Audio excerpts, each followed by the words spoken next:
E ao anjo da igreja que está em Pérgamo escreve: Isto diz aquele que tem a espada aguda de 2 fios. Conheço as tuas obras, e onde habitas, que é onde está o trono de Satanás. E retens o meu nome, e não negaste a minha fé, ainda nos dias de Antipas, minha fiel testemunha, o qual foi morto entre vós, onde Satanás habita. Mas algumas poucas coisas tenho contra ti, porque tens lá os que seguem a doutrina de Balaão, o qual ensinava Balaque a lançar tropeços diante dos filhos de Israel, para que comessem dos sacrifícios da idolatria e fornicassem. Assim tens também os que retêm a doutrina dos nicolaítas, o que eu odeio. Arrepende-te, pois, quando não, em breve virei a ti, e contra eles batalharei com a espada da minha boca. Quem tem ouvidos, ouça o que o Espírito diz às igrejas. Ao que vencer, darei a comer do maná escondido, e dar-lhe-ei uma pedra branca, e na pedra um novo nome escrito, o qual ninguém conhece senão aquele que o recebe. Irmãos, então aqui estamos na nosso sexto vídeo, né? E agora a carta a Pérgamo, a terceira carta à igreja de Pérgamo.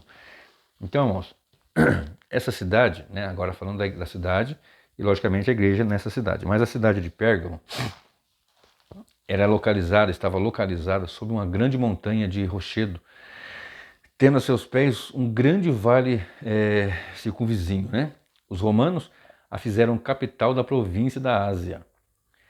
Aí, Esculápio, ou Asclépios, você vai achar esse nome também, era o deus da cura. Era cultuado sob o emblema da serpente, que para os cristãos era o próprio símbolo de Satanás. Então, você que conhece, você que estuda, eu que trabalho no meio dos médicos, né? Eu trabalho na enfermagem junto com os médicos, e muitos deles têm ali no seu jaleco. Você já viu também, né? Aquela haste, aquela tipo de um cajado, né? Com uma serpente enroladinha assim, que é o símbolo, né? Do ofício, né? Da medicina. E, na verdade, é o símbolo de Esculápio, ou Asclépios, que era o deus da cor. Então, os romanos fizeram da cidade de Pérgamo a capital da província da Ásia. Aí, Esculápio, o deus da cura, era cultuado sob o emblema da serpente, que para os cristãos era o próprio símbolo de Satanás. Nessa cidade se encontrava, entre os muitos altares pagãos, o grande altar de Zeus. Então, você já vai vendo aqui uma grande dificuldade nas igrejas, né? Que as cidades onde elas estavam plantadas eram cidades que eram trevas, portanto, são chamados de candeeiros, né? São chamados de candeeiros, né? O candeeiro, o castiçal, 7 estrelas, os 7 pastores, os líderes, e os candeeiros, 7 candeeiros, 7 iluminadores daquela região. A igreja tem que ser uma iluminadora, né, uma esclarecedora, uma clareadora da onde ela estiver plantada, né? Algumas cidades são extremamente perversas, e a igreja, ao invés de levar luz, ela vai absorvendo as trevas. As igrejas, ao contrário de confrontar e a despeito de medo de serem ostensivamente perseguidas, ela começa a abraçar, começa a inventar.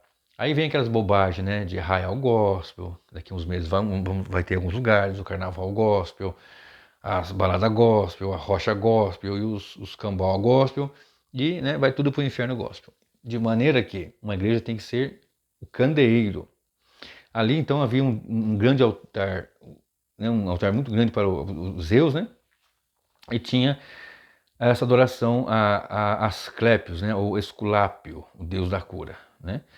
Todas essas coisas deviam estar na mente de Cristo, né? Quando ele chamou Pérgamo de lugar onde está o trono de Satanás. Imagina, um lugar onde é adorado o Zeus, como Deus, né? Todo-Poderoso, Criador, não sei o quê, e onde também tem o templo, esse altar, né? Para Esculápio, né? Ou Asclépios, Deus da cura. Quem não quer cura, né? Quem não quer ficar curado, não é isso? Então, na mente de Cristo, provavelmente estava isso, né? Onde ele chamou aquele lugar de o trono de Satanás, onde está enraizado o mal, né? Entretanto, parece-nos que o propósito óbvio do autor é dirigir nossa atenção para o fato de que Pérgamo era a capital da província e, como tal, o centro do culto ao imperador. Então você vai ver que tem o altar a Esculápio, o Asclépios, o templo de Zeus e o lugar de adoração plena ao imperador. Ouça bem. Ali o governador era louvado, ali os templos pagãos eram dedicados ao culto de César, era o culto de César, era cultuado, era um negócio terrível.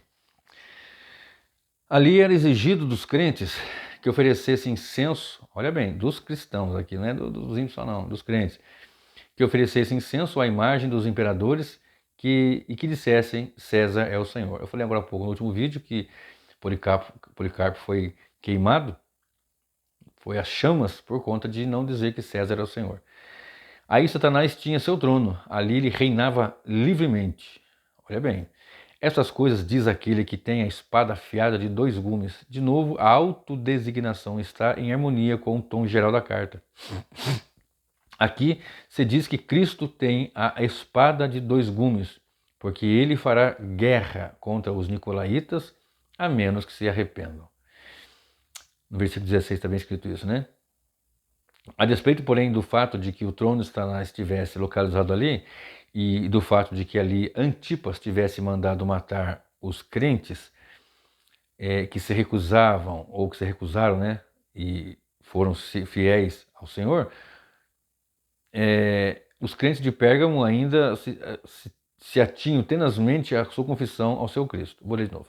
A despeito, porém, do fato de que o trono de Satanás estivesse localizado ali e do fato de que ali Antipas tivesse mandado matar os crentes que se recusavam a ser fiéis ao Senhor, os crentes de Pérgamo ainda se atinham tenazmente à sua confissão ao seu Cristo. Eles, entretanto, cometeram um grande erro, provavelmente devido ao fato de terem enfatizado salvação individual à custa de dever cristão e de se preocupar com o bem-estar da igreja como um todo. Eles negligenciavam a disciplina. Alguns dos membros da igreja haviam atendido a festivais pagãos e haviam, com toda probabilidade, até mesmo participado das imoralidades que caracterizavam essas festas. Semelhantes práticas haviam ocorrido entre os filhos de Israel nos dias de Balaão. Então veja bem, eu vou ler de novo aqui uma parte aqui que vai ser importante para nós entendermos. Pérgamo. Verso 14. Algumas poucas coisas eu tenho contra ti. Você tem lá os que seguem a doutrina de Balaão, o qual ensinava Balaque a cometer embaraço e tropeço e comer os sacrifícios da idolatria e fornicassem.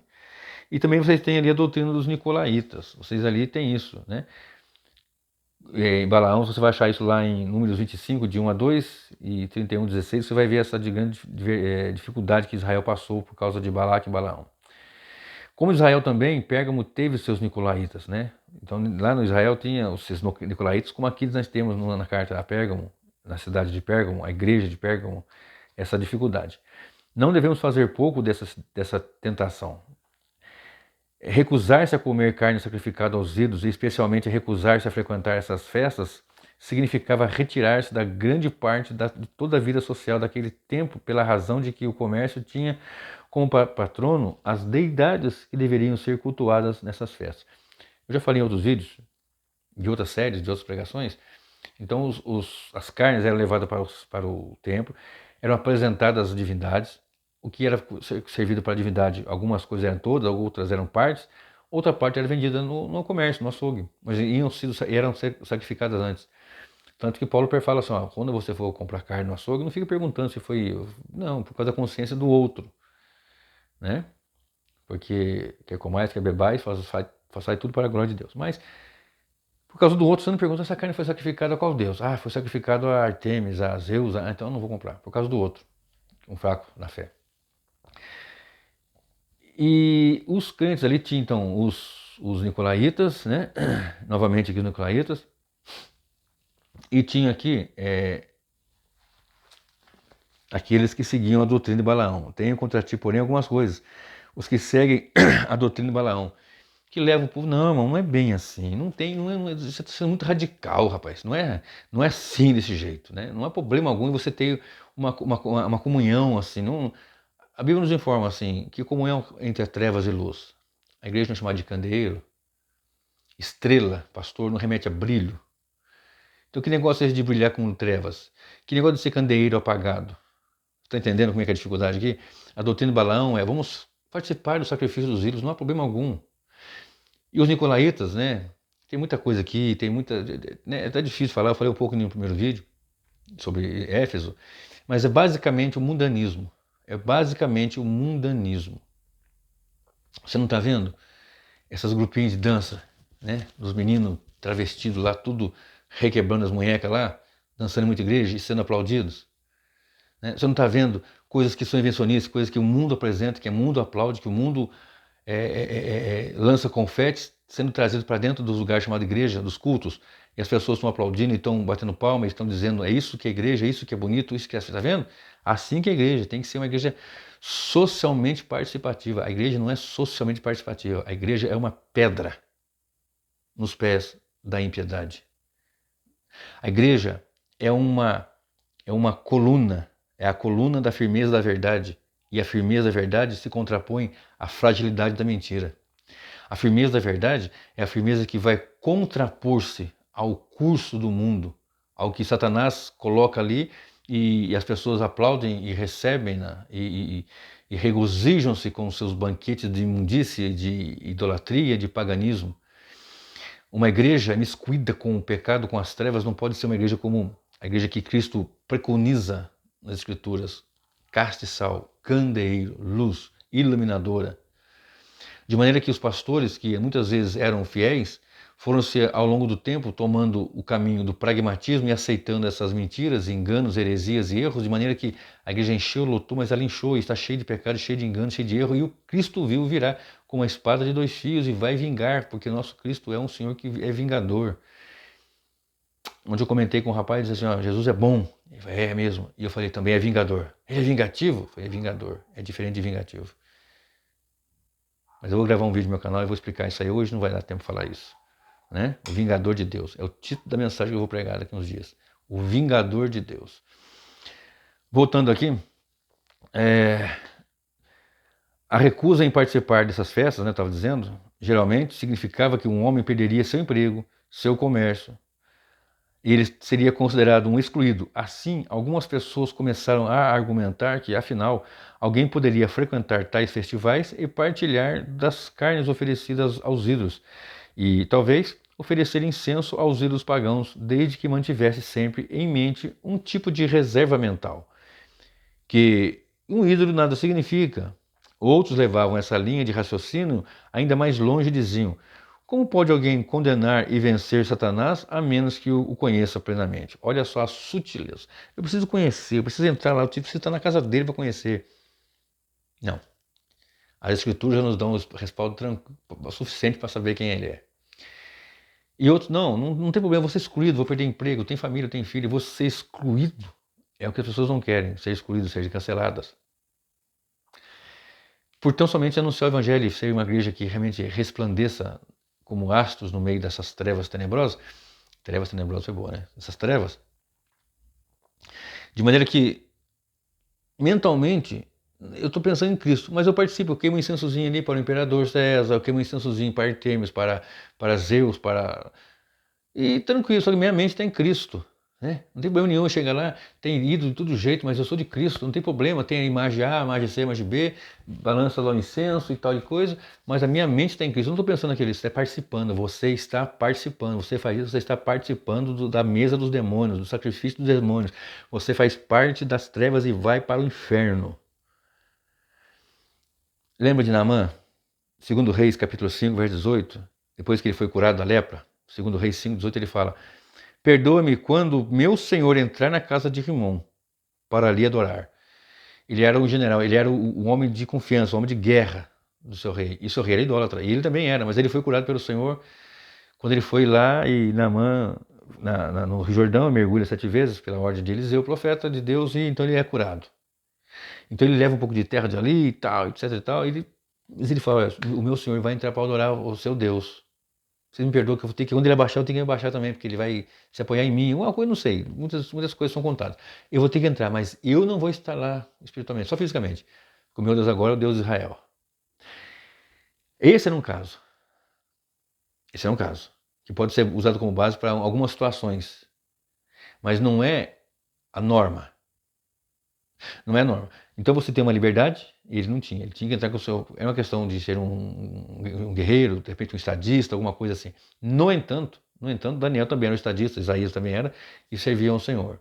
Não se curvava. Tanto que os três amigos lá, Ananias, Misael e Azarias, mais conhecido como Sadraque, Mesaque e Abednego, foram para a fornalha, por não se curvarem ao ídolo, né? Por não se curvarem ao ídolo. De maneira que, Naamã, então, me perdoa. Aqui já é a igreja que quer, não, irmão, não é bem assim. O que que tem, irmão? O que que tem? O que que tem que você vai para o inferno? Você não é igreja aqui nem na China. Aliás, na China tem muitos crentes servos de Deus, né? A gente fala assim porque é uma gíria nossa, né? Então para com esse negócio de querer, nós vamos ser excluídos, irmão. Nós não vamos fazer parte. Nós não vamos dançar um forrozinho gospel. O que que tem, irmão? O que que tem? Qual o problema? O que que tem que a igreja de Cristo não é trevas, é luz. E se você quer ser luz, você não pode ser trevas, ou um ou outro. Elas são excludentes. Trevas é luz, a luz, ela exclui as trevas. A igreja de Pérgamo não estava totalmente cônscia dos perigos de sua atitude comprometedora. Essa meia aliança com o mundo, as coisas do nicolaíta que eu falei, né? Lá no primeiro vídeo de Éfeso, é mundanismo. Ela deveria ter disciplinado seus membros faltosos. A igreja não aplicou a disciplina. A estrela tem que brilhar, juntamente com a liderança e aplicar a disciplina eclesiástica. Muita gente não se fala mais em disciplina eclesiástica. Aliás, quando que você ouviu alguma situação de disciplina eclesiástica por questões de fato, né? Verdadeiramente ali, disciplina, né? Ela deveria ter disciplinado seus membros faltosos. Se falha em fazê-lo, deveria ter disciplinado. Se falha em fazê-lo, Cristo irá à guerra contra ela com a espada à sua boca. Não cremos que isso se refira tão somente a uma condenação verbal. A condenação verbal está contida na carta já. Antes significa destruição. Cristo irá destruir aqueles que persistem em suas práticas mundanas. Ele levará a cabo sua sentença de condenação. Começa pelo altar, começa por nós. O vencedor, por outro lado, receberá do maná escondido. O vencedor, aqui estou falando do vencedor, aquele que vencer, vai receber, vai comer, vai ganhar o maná escondido. Quer ver? Cadê?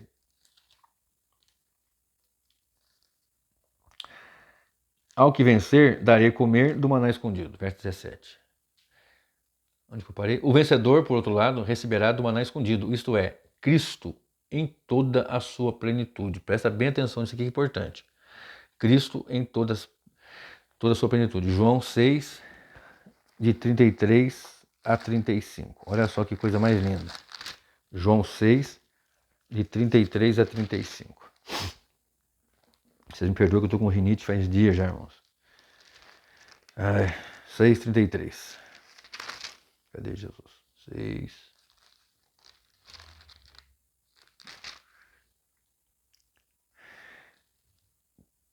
João 6, 33 a 35.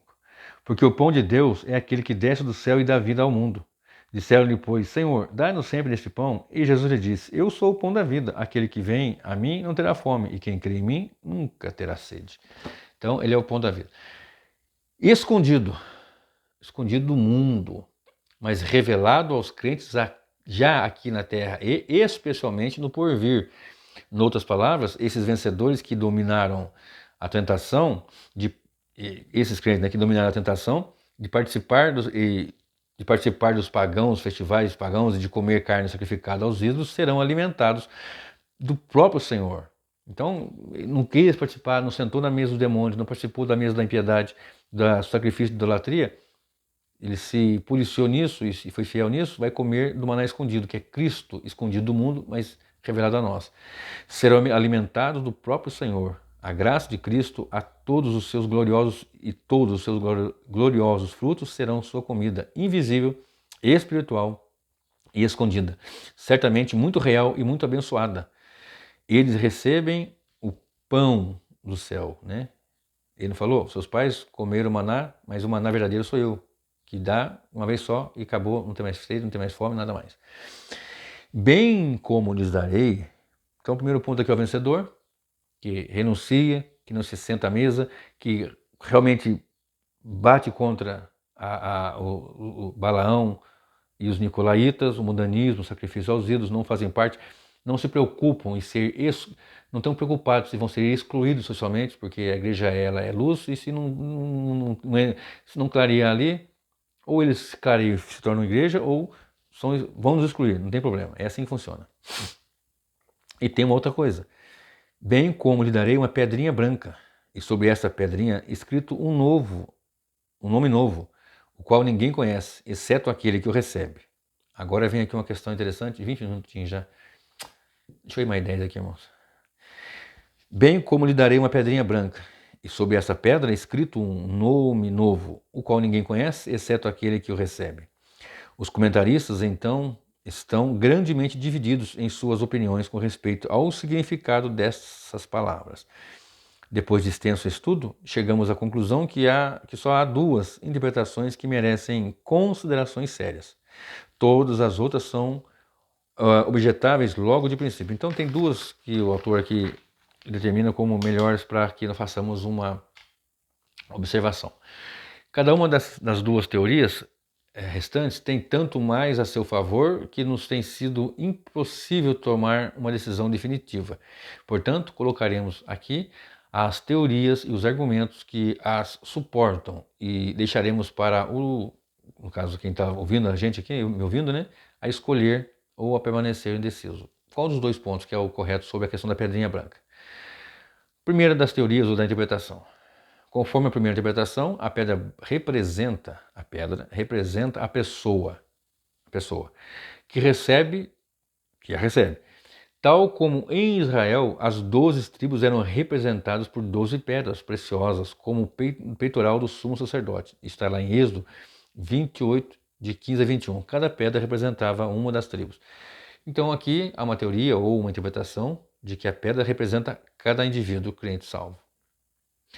Agora, essa pedra é branca, que indica santidade, beleza, glória, né? Apocalipse 3, 4, 6, 2. A própria pedra simboliza durabilidade e imperecibilidade, não perece, né? A pedra branca, portanto, indica um ser livre de culpa e purificado de seu pecado, que permanece nesse estado para sempre. O novo nome inscrito na pedra indica a pessoa que a recebe. Expressa o caráter interior real da pessoa, sua personalidade individual distinta. Cada um dos abençoados deve ter uma consciência particular e singular dessa personalidade, um conhecimento dado a ninguém mais senão aquele que o recebe. Os seguintes argumentos podem ser apresentados em favor dessa teoria. Então, para corroborar com a teoria de que cada pedra representa o indivíduo, que a pedra representa cada indivíduo, nós vamos ter aqui, primeiro, né, as palavras a qual ninguém conhece, exceto aquele que o recebe, deve significar o qual ninguém conhece, senão aquele que recebe o nome, e não a pedra. O próprio crente recebe esse nome, e esse deve ser o seu novo nome. Isso está em completa harmonia com Apocalipse 19, verso 12, onde lemos assim: tem um nome escrito que ninguém conhece, senão ele mesmo. O nome então indica a pessoa que o recebe. B. Se esse nome indicasse o nome de Deus ou de Cristo, isso teria sido declarado como em outros casos, por exemplo, 3:12, 14:1, 22:4, C, de Apocalipse, né? C. Essa explicação se baseia na firme fundação de passagens paralelas do Antigo Testamento, como por exemplo, e será chamado por um novo nome, que a boca do Senhor designará, Isaías 62:2. E a seus servos chamará por outro nome, Isaías 65:15. Letra D. Conforme a Escritura, o nome indica o caráter ou a posição do portador. Nessa base, muito frequentemente, as pessoas cujo caráter é mudado recebem um novo nome que corresponde a ela. a Ele. Na glória, nós receberemos uma nova santidade, uma nova visão, etc. Portanto, receberemos um novo nome. Aqui está a primeira das duas interpretações, ou a teoria que você quiser chamar assim, né? Uma segunda seria a pedra preciosa translúcida. Seria uma pedrinha branca, seria translúcida como um diamante? Seria um diamante? Ou uma espécie de diamante? Né? Então, veja bem, tem escrito o nome de Cristo. Receber a pedra com um novo nome significa que a glória do vencedor recebe a revelação da doce comunhão com Cristo, em seu novo caráter, como mediador coroado, uma comunhão que só quem a recebe pode apreciar. Então aqui é a pessoa e aqui é Cristo como um novo nome para a pessoa. Em favor dessa explicação, os seguintes argumentos são oferecidos. Em todas as outras passagens do Apocalipse, sem qualquer exceção, o nome se refere a Deus ou a Cristo. Esse nome é dito como estando escrito na fronte dos crentes, 3:12, 14:1, 22:4 de Apocalipse.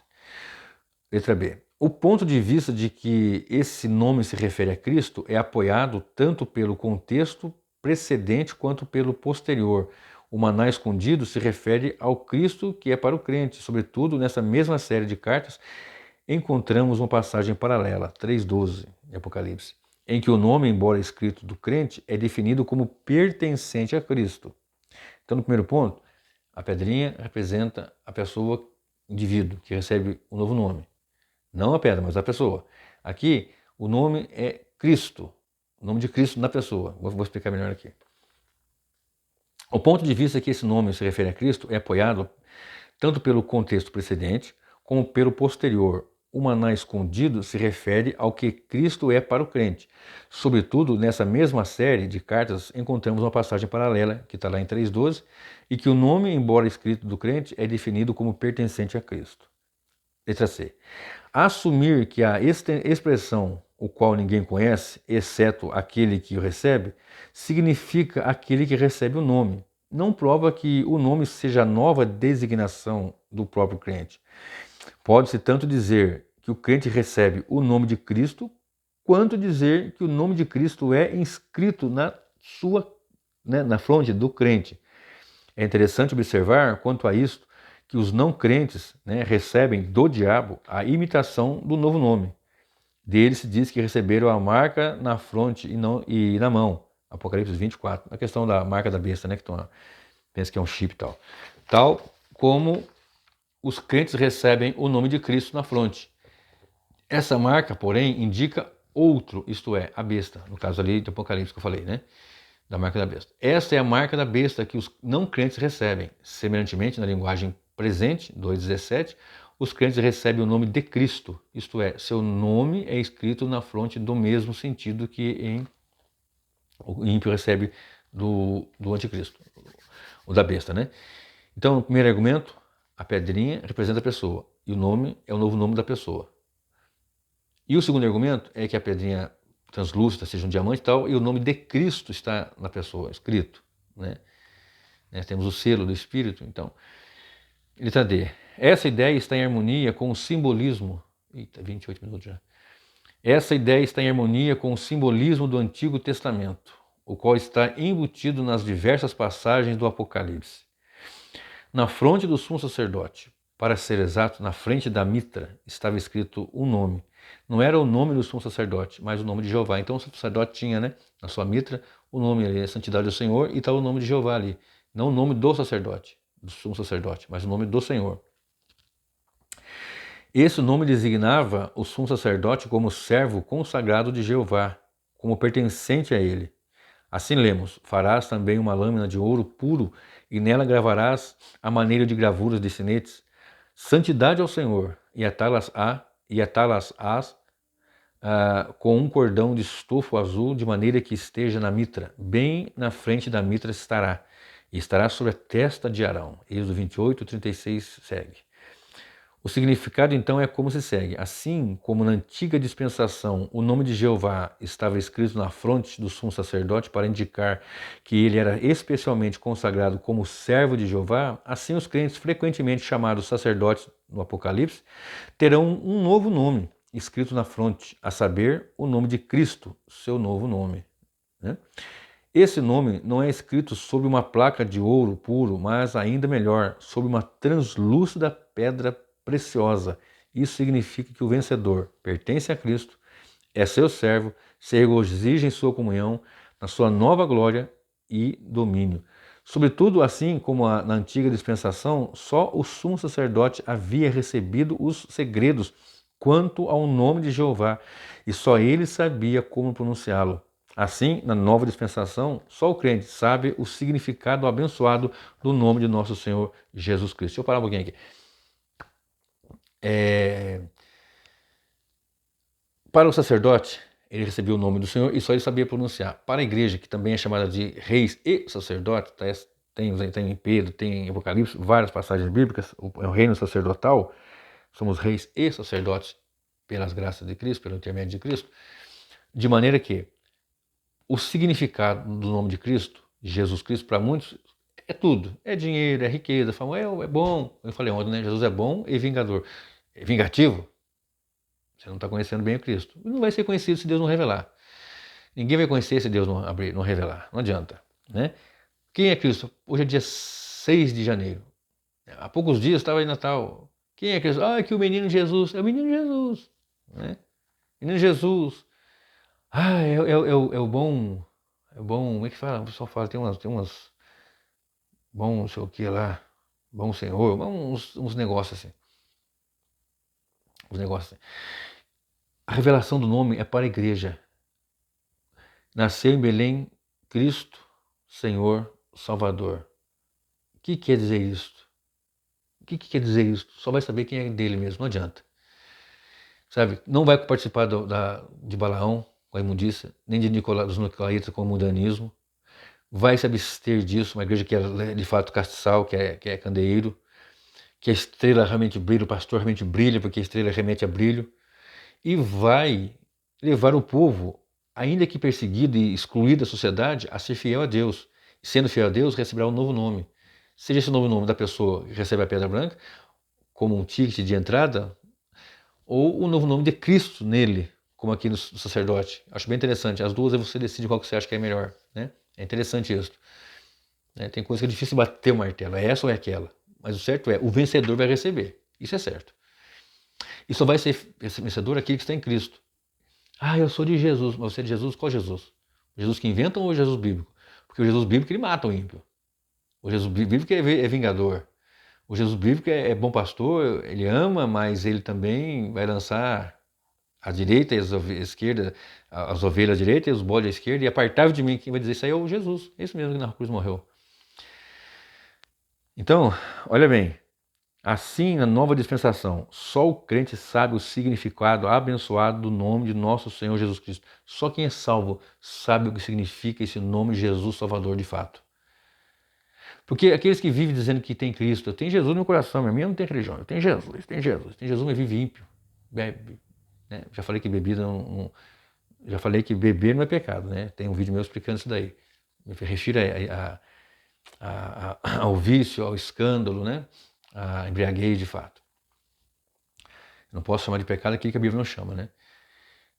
Mas eu dizendo de veterados, né? Faz de tudo, promiscuidade, faz. Não. Esse Jesus você conhece? Então não é o Jesus bíblico, não foi revelado o nome, não está escrito, não tem.